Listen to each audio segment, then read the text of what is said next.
អ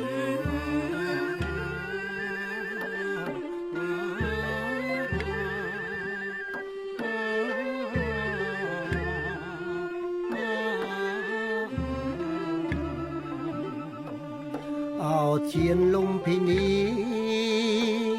ជាទីជ្រះថ្លាទីព្រះមេតា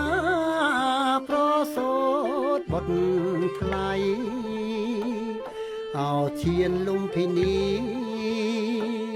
ជាទីជ្រះថ្លាទីព្រះមេតាប្រសូតបុត្រថ្លៃបរមពោធិសត្វ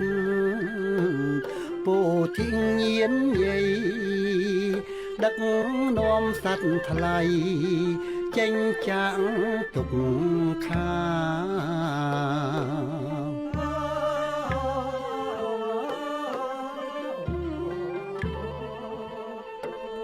បរមពោធិសត្វពោធិញាណយាយដឹក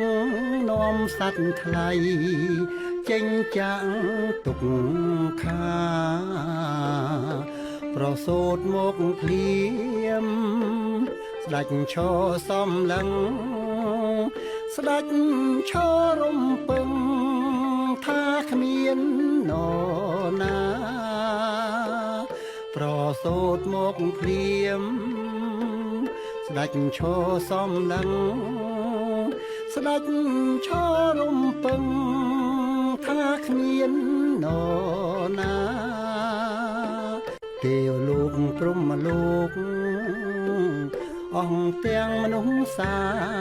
ជាអ្នកកាន់នៅព្រះពុទ្ធសាសនាទូទាំងពិភពលោកនាំគ្នាប្ររពនៅហេតុទាំង3យ៉ាងនេះហើយជាថ្ងៃពិសេសវិសាលសម្រាប់អ្នកកាន់ព្រះពុទ្ធសាសនាផងដែរដែលយើងអាចនិយាយបានថាឬក៏បុណ្យដែលធំជាងគេនៅក្នុងព្រះពុទ្ធសាសនាគឺជាថ្ងៃនេះ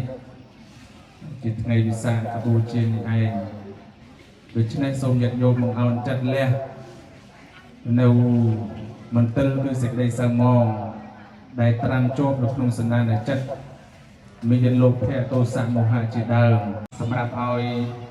ពុទ្ធមានិកជនទាំងឡាយសិក្សាបប្រតិបត្តិគោរពទៅតាមយុគកលបាតនៃព្រះរាមាភិភាដើម្បីរលស់ខ្លួនចាក់អំពីវដ្តសង្សារនេះទៅបានដូច្នេះ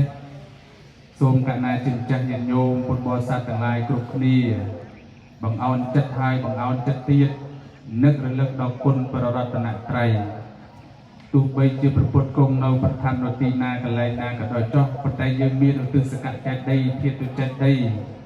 ជាចេតីតំណាងព្រះសម្មាសម្ពុទ្ធតំណាងនៃព្រះពុទ្ធសាសនាដែលជាទីសក្ការៈបូជារបស់ឥតមាននរណាប្រៀបស្មើបានឡើយ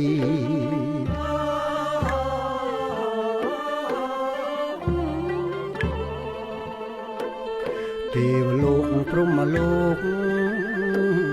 អង្គទាំងមនុស្សសាឥតមាននរណាប្រៀបស្មើបានឡើយទ្រង់ឈានទៅមុខ